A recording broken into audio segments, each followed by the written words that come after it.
इसके साथ में अब ये जो नेक्स्ट है ये वाला टैब, ये है अपना स्नैप का। इसके बिना तो काम चलेगा ही नहीं जब तक हमारे नोड्स पकड़ में नहीं होंगे। भाई मुझे इसके साथ में एक बॉक्स मान लो इसके कोने पे रखना है, जब तक मैं वही कोने से कोना नहीं मिला पाऊंगा या इनको कोने से उठा नहीं पाऊंगा, पिक नहीं कर पाऊंगा, कैसे बात बनेगी। इसके लिए जो अपने यहाँ पर स्नैप टूल है ना, ये काम आएंगे। नॉर्मली ऑटोकैड में भी आप देखते हो, 3ds मैक्स में भी देखते हो। स्नैप टूल के अंदर हमें करना सिर्फ इतना है, जस्ट मैं ना एक काम करता हूँ, एक नई फाइल दोबारा से ले लेता हूँ ताकि अगर कोई भी सेटिंग में गड़बड़ है तो आपको क्लियर हो जाए। बेस यहाँ से लिया, ये क्यूब है। सबसे पहले इसके बेस टूल्स ले लेते हैं, उसमें फिर ये स्नैप भी आ जाएंगे। बेस का मतलब क्या होता है, मूव करना, कॉपी करना, रोटेट करना, ये तो आना ही चाहिए। अब मैं चाहता हूँ इसकी 3-4 कॉपी करके ना एक के साथ एक रख दूं, तो ये आपको मैं अच्छे से समझा दूं, ठीक है ना। तो कॉपी करने के लिए सबसे पहले क्या करेंगे, यहाँ पे अगर ये इसी मेन टूल बार की बात करें, ऑब्जेक्ट मोड में हमारा मेन टूल बार यहाँ पे आता है। पहला तो सिलेक्शन के लिए है, कमांड से बाहर आने के लिए, किसी चीज को सेलेक्ट करने के लिए सिलेक्शन टूल है, डन हो गया। दूसरा टूल यहाँ पे जो देख रहे हो कर्सर। अब इस कर्सर का बेनिफिट ये है, जैसे मानिए यहाँ पे कर्सर पे मैंने क्लिक किया ना, तो अब इसके बाद मैं जहां भी फाइल में क्लिक करता हूँ ये एक गोला दिखाई दे रहा है, ठीक है। एक गोले के ऊपर ये कर्सर बना हुआ। इसका लॉजिक क्या है कि अगर ये गोला मैंने यहाँ क्लिक किया है और इसके बाद मैं ऐड में से जाके मान लो एक नया क्यूब ऐड कर देता हूँ, तो वो इसी गोले के सेंटर पे आएगा। मतलब कि इस ऐड के अंदर से हम कोई भी आइटम लेंगे तो उसको प्लेस कहाँ पे करना है, उसके लिए हम ये सेकंड बटन कर्सर वाला लेते हैं। अब ये कर्सर मैं इधर क्लिक कर देता हूँ, 2 क्यूब पड़े हैं और मैंने तीसरा कर्सर यहाँ पे क्लिक कर दिया, ठीक है। तो अब मैं जैसे ही कोई चीज ऐड करूंगा वो तीसरे वाले डॉट पे आए, इधर भी आ गया। तो दूसरा ऑप्शन हमारा कर्सर का है। ये इसलिए होता है कि कहीं भी ज्यादा ऑब्जेक्ट होंगे जब, तो काम करने में कोई प्रॉब्लम ना हो, या किसी नई चीज को आपने रखना है एक के ऊपर दूसरी चीज ओवरलैप करके ना आए, तो हम जहां कर्सर रखेंगे वहीं पे नई चीज को ऐड कर दिया करेंगे। ठीक हो गया। तीसरा हमारा है मूव टूल। मूव टूल तो सबसे बढ़िया पहले चाहिए ही चाहिए। जिस भी ऑब्जेक्ट को सेलेक्ट करना, अब देखो मैं इस पे कर्सर पे सेलेक्ट था ना, तो मैं जहां जहां क्लिक कर रहा हूँ ये बार बार वही एक जगह स्पॉट मेंशन कर रहा है। इससे हटते हैं, सिलेक्शन टूल पे रहते हैं। सिलेक्शन टूल से मैंने इस वाले क्यूब को सेलेक्ट कर लिया, मिडल वाले को। जिस भी आइटम को सेलेक्ट किया उस पे जैसे ही मूव बटन पे जाएंगे तो नॉर्मल जैसे 3ds मैक्स में रहता है, एक्सिस आ गए, ब्लू एक्सिस पे मूव करना है, ग्रीन पे मूव करना है या रेड पे मूव करना है, इनका मूव करने का एक्सिस आ गया। ये हुआ। दूसरा, अभी ये क्या हो रहा है कि इसमें जो सेंटर पॉइंट है ना वो बिल्कुल क्यूब के बिल्कुल सेंटर पे आ रहा है। अब इसमें से अगर मैं यहां से उठा के इसको इस कॉर्नर पे रखना चाहूँ तो कैसे रख पाएंगे, ये तो प्रॉब्लम वाला काम है ना। मैं कहीं से ग्रिड वगैरह पकड़ भी नहीं पाऊंगा। अगर स्नैप ऑन भी करते हैं तो भी ये तो कंफ्यूजिंग वाला काम होगा ना कि सेंटर से सेंटर थोड़ी रखना है। तो इसके लिए हम क्या करते हैं, जिस भी ऑब्जेक्ट का जो ओरिजिन है ना, जिसको पाइवेट बोलते हैं 3ds मैक्स, तो पाइवेट पहले हम कॉर्नर पे मैनेज कर देंगे। चाहे हमारा दरवाजा होगा, खिड़की होगी, कुछ भी होगा ना, उसका पाइवेट मैनेज करने के लिए करना ये होगा, इधर यहाँ पर ये ऑप्शन लिखा हुआ है कॉर्नर में, इस ऑप्शन में पहला है ओरिजिन। ओरिजिन पे क्लिक किया तो ये पाइवेट सेलेक्ट हो गया मूव टूल के साथ। इसको मैं इधर से उठा के ना नीचे वाले कोने पे रख देता हूँ। अभी देखो नीचे वाले कोने पे नहीं आ रहा, ग्रिप नहीं कर रहा।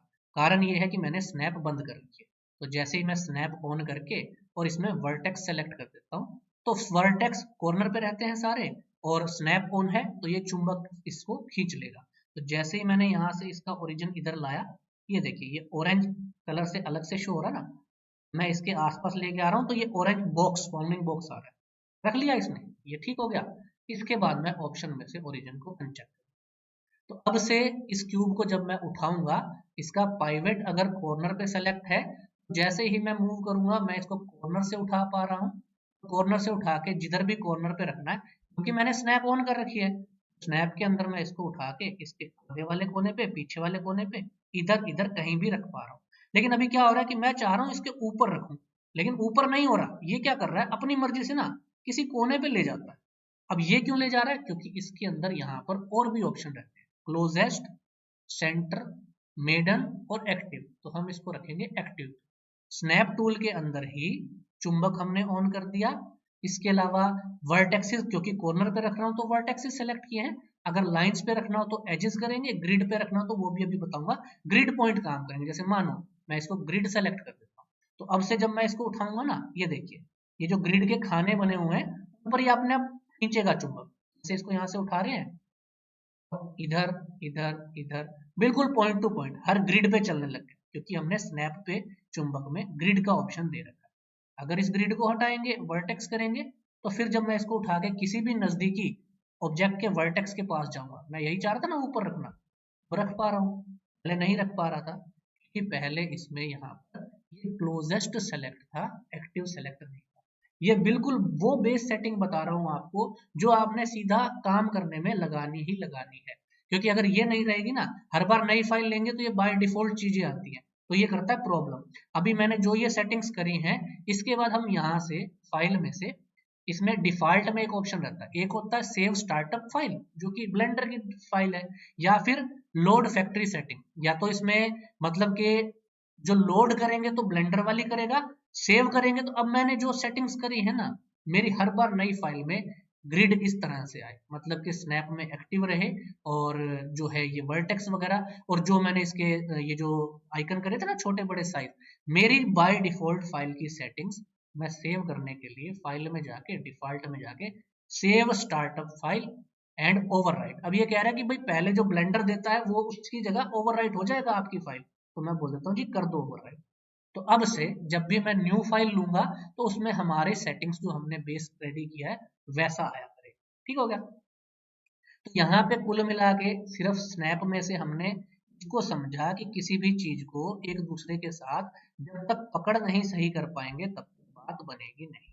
तो यहाँ से हमने एक चीज को ग्रिप करना तो सीख लिया, रीजन को पहले मैनेज कर लेंगे, उसके बाद एक चीज को दूसरी चीज के साथ जोड़ के रखना, चाहे फिर वो ब्रिक बाय ब्रिक दीवार बनानी हो, या दीवार के साथ कमरा बनाना हो, या छत बनानी हो, या कुछ भी।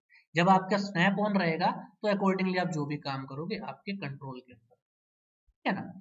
इसी में जैसे अब ये मूव की बात थी, मूव के लिए ये तो आपको मैंने बता दिया कि इसको आप एक्सिस वगैरह पे इस तरह से मूव कर सकते हैं।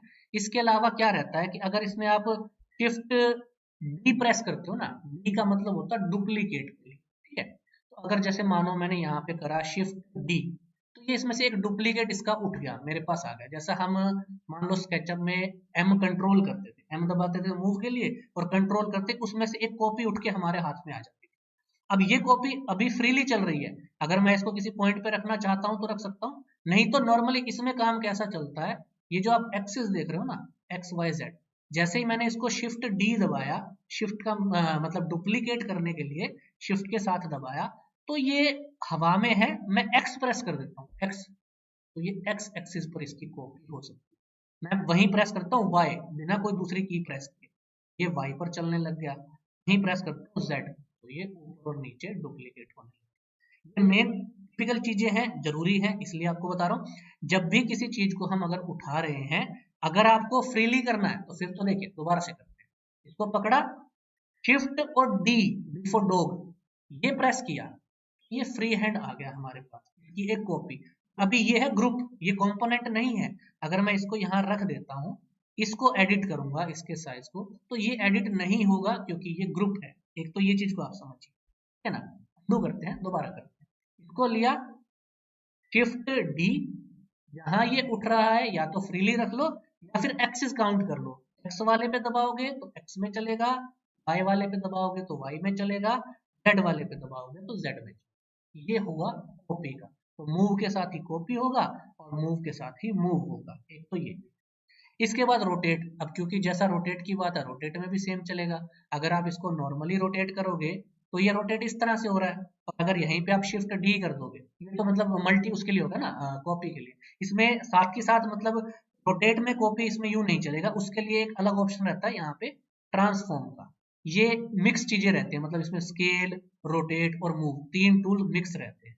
भी अभी आगे जैसे हम काम करेंगे ना तो मैं आपको डिटेल में बताऊंगा हमारे कमरे में काम करते हैं।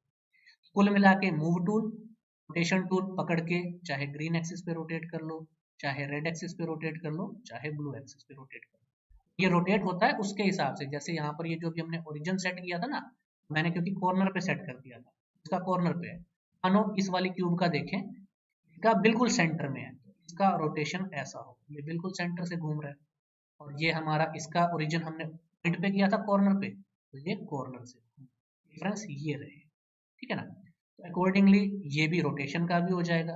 इसके साथ में स्केल का है, अब स्केल तो आपको पता ही है, भी ऑब्जेक्ट सेलेक्ट किया स्केल करेंगे, ये भी ओरिजिन के हिसाब से आ रहा है, ब्लू एक्सिस ऊपर पे बढ़ने लग गया, ग्रीन एक्सिस इधर बढ़ने लग गया, रेड एक्सिस इधर बढ़ने लग गया। और यूनिफॉर्मली अगर बढ़ाना है तो ये जो गोला दिखाई दे रहा है ना व्हाइट वाला, इस पे कोने से पकड़ के यूनिफॉर्मली, मतलब चारों तरफ छोटा भी अकॉर्डिंगली होगा, बराबर होगा, बड़ा भी बराबर होगा। ये हमारा स्केल टूल था। ठीक हो गया। अगला वही आपको बताया जिसमें कि कॉम्बो है एक तरह से। एक ही ये वाला हमने लिया ट्रांसफॉर्म वाला, तो इसमें आप चाहे तो चीज को मूव कर लो, चाहे इसको रोटेट कर लो, और चाहे इसको स्केल कर लो। एक ही टूल के अंदर 3-4 ऑप्शन हमें मिल जाते हैं। कभी कभार इसमें ऐसा होता है कि पर्टिकुलर चीज को टेढ़ा करके, बड़ा करके घुमाना है या कुछ करना है, तो ये टूल काम आता है, ये भी चल सकता है। ठीक है ना।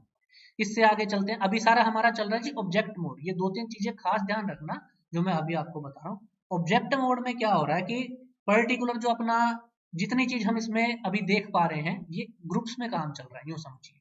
इसके बाद अपना अगला ऑप्शन यहाँ पे आता है जिसमें कि एनोटेट है, एनोटेट लाइन है, एनोटेट पॉलीगन है, और एनोटेट इरेजर है।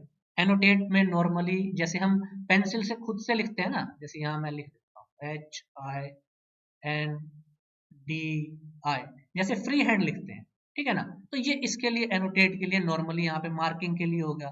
इसी के साथ में एनोटेट लाइन है, तो इसमें सीधी सीधी जैसे लाइंस चलेंगी, पर्टिकुलर एक जगह से दूसरी जगह लाइन से हमने अगर ड्रॉ करना है या मेंशन करना है, स्ट्रेट लाइन, लाइंस का भी ऑप्शन है। इसी के साथ में एनोटेट पॉलीगन है। अब पॉलीगन वगैरह में भी वही रहता है कि इकट्ठी जो लाइन, जैसे पॉली लाइन होती है ना ऑटोकैड में PL, वैसा ही ये काम करेगा। लास्ट इसमें क्या रहेगा, इनको इरेज करने का, एनोटेट इरेज, इनको पकड़ के हमने इरेज कर दिया।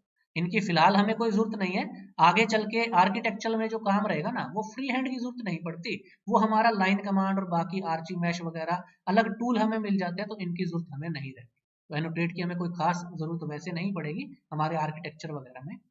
इसके बाद यहाँ पे है जी मेजर का। मेजर में सीधा सीधा यहाँ से फाइल की मेजरिंग होती है। अब मेजरिंग में देखो जी, ये आ रहा है 11 M, मतलब के मीटर। अभी इस पे भी आएंगे, पहले तो मैं आपको बेसिक टूल बता रहा था। नॉर्मली क्या होता है कि पहले थोड़ी बहुत पकड़ हो जाए तभी हम फाइल की यूनिट सेट करेंगे, उसके बाद ही वर्किंग पे जाएंगे। यहाँ पे ये मेजरिंग टूल भी काम आएगा। अभी तो ये जितना जो दिखा रहा है कोई बात नहीं, अभी इसमें हमने बिना किसी स्केल के रैंडमली कुछ भी बनाया था। 6 मीटर इधर है, 11 मीटर इधर है, इतना बड़ा क्यूब है, इसका कोई लॉजिक नहीं है, हम टेस्टिंग देखते हैं, है ना। उसके बाद यहाँ पे लास्ट बटन यहाँ पे आता है जी, add cube, add cone, add cylinder, add UV spherical, और ऐड आइसो स्फेरिकल। अब ये जो भी चीजें, ये तो आपको पता है डायरेक्टली एक आइटम चाहिए तो ड्रैग किया, ड्रॉप किया और लॉजी बन गया। इनकी तो जरूरत ऐसे नहीं है, जब मॉडलिंग में आएंगे तो काम करेगा।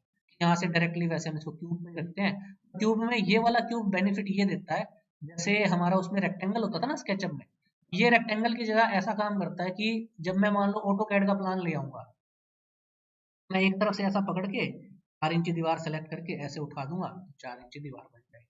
दूसरा फिर वही ग्रिड वगैरह हमारी ऑन होगी, इधर से मैंने पर्टिकुलर लाइन तक जो भी लेना है, क्योंकि अभी हमारे पास प्लान नहीं है ना, इसको ग्रिड का पता नहीं चलता रैंडमली, नहीं तो ये दीवारें वगैरह बनाने के काम आएगा। प्रॉपरली जो हम रूम मॉडलिंग करेंगे ना, उसमें हमारी हेल्प। तो नॉर्मल ये वाले टूल्स में ही हमारा बहुत सारा काम निपट जाता है, बेसिक काम रहेगा वो इसके अंदर। ठीक हो गया।